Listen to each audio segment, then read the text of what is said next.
Class 10-এর ছাত্রছাত্রীরা, তোমাদের second summative পরীক্ষা শেষ। এবার আমরা টেস্টে প্রিপেয়ার করে নেব বা 2027-এর মাধ্যমিকের জন্য প্রিপেয়ার নেব।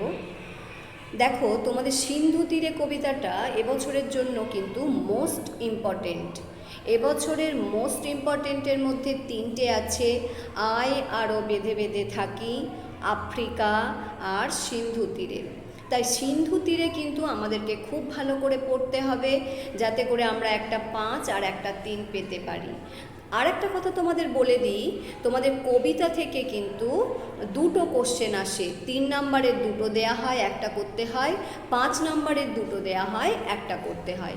তোমাদের অভিষেকও খুব ইম্পর্টেন্ট ছিল, আর সিন্ধু তীরেও খুব ইম্পর্টেন্ট। মোস্ট ইম্পর্টেন্ট আয় আরও বেঁধে বেঁধে থাকি, সিন্ধু তীরে, অভিষেক আর আফ্রিকা। সিন্ধু তীরে দেখো, সিন্ধু তীরে আমরা পড়বার আগে সৈয়দ আলাওল, সিন্ধু তীরের যিনি লেখক বা কবি, তো সেই সৈয়দ আলাওল সম্পর্কে আমরা একটু জেনে নেব। সৈয়দ আলাওল কোন সময়ের কবি ছিলেন? সৈয়দ আলাওল ছিলেন সপ্তদশ শতাব্দীর কবি। সপ্তদশ শতাব্দীর কবি সৈয়দ আলাওল, তিনি হচ্ছে এই দেখো তোমাদের 109 পেজে আছে সৈয়দ আলাওল সম্পর্কে জানবার জায়গাতে। তিনি আরাকান রাজ রোশাং, সেই তার রাজসভায় কবি ছিলেন। প্রথমে সৈন্যদলে নিযুক্ত হয়েছিলেন, তারপরে তিনি কবির জায়গা পেয়েছিলেন।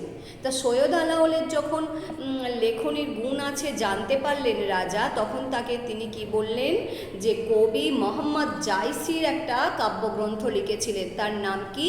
পদুমাবত।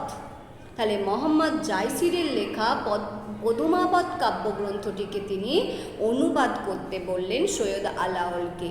সৈয়দ আলাওল তিনি কি করলেন? এই পদুমাবত কাব্যগ্রন্থটিকে অনুবাদ করলেন এবং তার নাম দিলেন কি? পদ্মাবতী। এই পদ্মাবতী কাব্যগ্রন্থের 35তম খণ্ড, এই যে কবিতাটা মাঝখান থেকে নেওয়া হয়েছে, তোমরা পড়লেই বুঝতে পারবে। 35তম খণ্ড, যেখানে খণ্ডটার আসল নাম ছিল পদ্মা সমুদ্র খণ্ড, এই নাম দিয়ে তিনি কাব্যটা রচনা করেছিলেন। আর আমাদের পাঠ্য যে সিন্ধু তীরে, এইটা বইটা যারা সংকলন করেছেন তারা এই নামটা দিয়েছেন। তাহলে আসল নাম ছিল পদ্মা সমুদ্র খণ্ড। সৈয়দ আলাওল সম্পর্কে আমরা জানলাম, কোথা থেকে নেওয়া হয়েছে সিন্ধু তীরে কবিতাটা আমরা জানলাম। এবার কবিতাটা, যে কোনো কবিতার মাঝখান থেকে যদি শুরু হয়, তাহলে আমাদের প্রেক্ষাপটটা একটু জেনে নেওয়া দরকার। প্রেক্ষাপটটা যদি আমরা জেনে নিই, তাহলে আমাদের পড়তে সুবিধা হবে এবং বুঝতে সুবিধা হবে।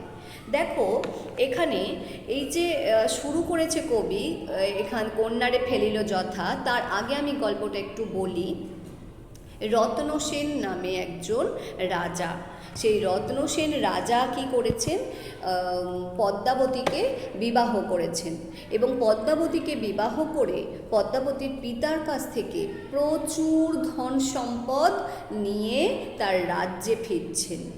এবার সেই সময় সমুদ্র, এই যে আমাদের সমুদ্রের দেবতা, সেই সমুদ্রের দেবতা ব্রাহ্মণের ছদ্মবেশে রত্নসেনের কাছে গেছে যে কিছু যদি ভিক্ষা রত্নসেন ব্রাহ্মণকে দেন।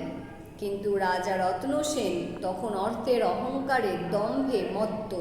সে তখন বলছে, তুমি একজন সাধারণ ব্রাহ্মণ, তোমার আমার অর্থ নিয়ে কী হবে, যাও বলে তাকে দূর দূর করে তাড়িয়ে দিয়েছে। এবার তো সমুদ্রের রাজা রেগে গেছেন। সমুদ্রের রাজা রেগে গিয়ে সেই রত্নসেনের বিরাট অর্থভরা জাহাজ কি করলেন? ডুবিয়ে দিলেন। বিরাট ঢেউ সৃষ্টি করলেন, সেই রত্ন ভরা জাহাজ ডুবিয়ে দিলেন। রত্নসেন তখন কি করলেন? তার স্ত্রী অর্থাৎ পদ্মাবতীকে একটা ছোট্ট ভেলায় চাপিয়ে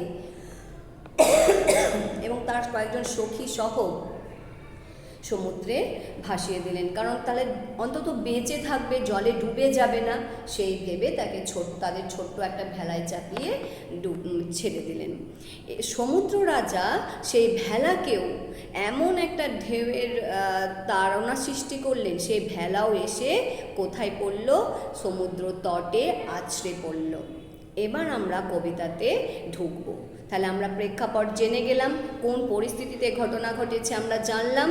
তাহলে এবার দেখো আমরা কবিতায় যাব। বলছে কন্যারে ফেলিল যথা জলের মাঝারে তথা দিব্যপুরী সমুদ্র মাঝার। ভালো করে শুনবে তোমরা। আর এটা তো কাব্যের ভাষা, তা তোমরা পাশে পাশে পেন্সিল দিয়ে মানেগুলো একটু লিখে নেবে। কন্যারে ফেলিল যথা, কন্যারে, এখানে কোন কন্যার কথা বলা হচ্ছে? তাহলে এই গল্প শুনে তোমরা কি বুঝতে পারলে?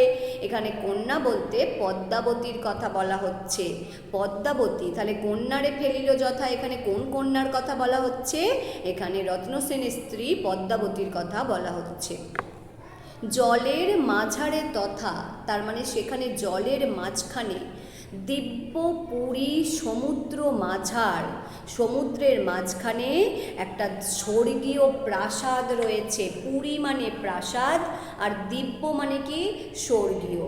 তাহলে জলের মাঝখানে একটা স্বর্গীয় প্রাসাদ রয়েছে, সেখানে কন্যাকে ফেলে দিল, বা ঢেউয়ের তাড়না এসে তাকে সেখানে ফেললো। অতি মনোহর দেশ, তোমাদের কিন্তু এখানটা খুব ভালো করে 3 নম্বরের জন্য করতে হবে। এই যে দিব্যপুরীর বর্ণনা দাও, বা হচ্ছে যে রত্না এই পদ্মাবতী যেখানটায় পড়েছিল সেই মনোহর দেশের বর্ণনা দাও। দেখো বলছে অতি মনোহর দেশ, মনোহর মানে কি? মনকে হরণ করে যা, তাহলে একদম মনকে মোহিত করে দেবে, এত সুন্দর দেশ সেটা। নাহি তথা দুঃখ ক্লেশ, সেখানে কোনো কষ্ট দুঃখ নেই। সত্য ধর্ম সদা সদাচার, সেখানে সব সময়, সদাচার মানে সৎ যুক্ত আচার, সব সময় সদাচার পালন করা হয়।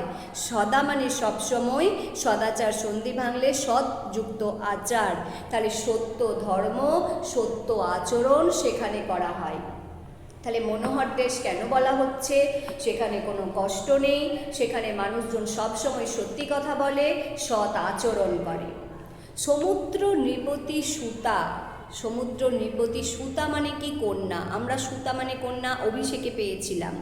সমুদ্র নৃপতি সুতা, সমুদ্র সুতা বললে কার কথা বলা হয়? দেবী লক্ষ্মীর কথা। এখানে সমুদ্র নৃপতি সুতা বলতে এখানে সমুদ্র নৃপতি সুতার নাম হচ্ছে পদ্মা, পরে আমরা পাবো। এইটা কিন্তু পদ্মাবতী নয়, এটা শুধু পদ্মা। সমুদ্র নৃপতি সুতা পদ্মা নামে গুণজুতা, তাহলে সমুদ্র নৃপতির কন্যার নাম কি? পদ্মা। আর গুণজুতা মানে কি? গুণযুক্ত, মানে বিভিন্ন গুণে সে গুণবতী। সিন্ধু তীরে দেখি দিব্যস্থান, সমুদ্র পাড়ে সেই স্বর্গীয় স্থানটা রয়েছে। তার ওপরে কি আছে দেখো, উপরে পর্বত এক, ফল ফুলে অতিরেক, অতিরেক মানে কি? প্রচুর, প্রচুরের মানে অর্থ হচ্ছে অতিরেক। তাহলে সেখানে একটা পর্বত আছে, সেই পর্বতে অতিরিক্ত অনেক প্রচুর ফুল ফল রয়েছে। তার পাশে রচিল উদ্যান, সেই পর্বতের পাশে একটি উদ্যান যথা বাগান রয়েছে, সেখানে প্রচুর ফুল ফল ফুটে রয়েছে। নানা পুষ্প মনোহর, মন হরণ করার মতো নানা ফুল ফুটে রয়েছে।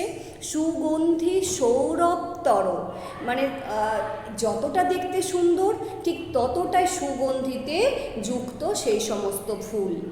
নানা ফল বৃক্ষ সুলক্ষণ, বিভিন্ন ফলেরও সুলক্ষণযুক্ত বৃক্ষ আমরা দেখতে পাচ্ছি।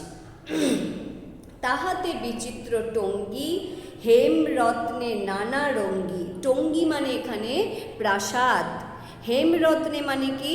সোনা দানা মণিমুক্তই নানা রঙ্গী, প্রাসাদটাকে সোনা দানা মণিমুক্ত নানা ধরনের রত্ন দিয়ে সাজানো রয়েছে। তথা কন্যা থাকে সর্বক্ষণ, সেখানে সব সময় কন্যা থাকে। কোন কন্যা থাকে? সমুদ্র নৃপতি সুতা পদ্মা সেখানে থাকে। তাহলে আমরা এখান থেকে একটা 3 নম্বরের খুব ভালো কোশ্চেন পড়লাম।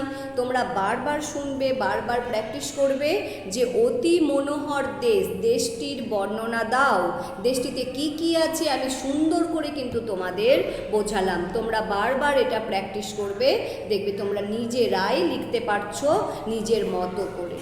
আজকে আমি ক্লাসটা এখানেই শেষ করলাম, পরের দিন আমরা পরের প্যারাটা বোঝাবো।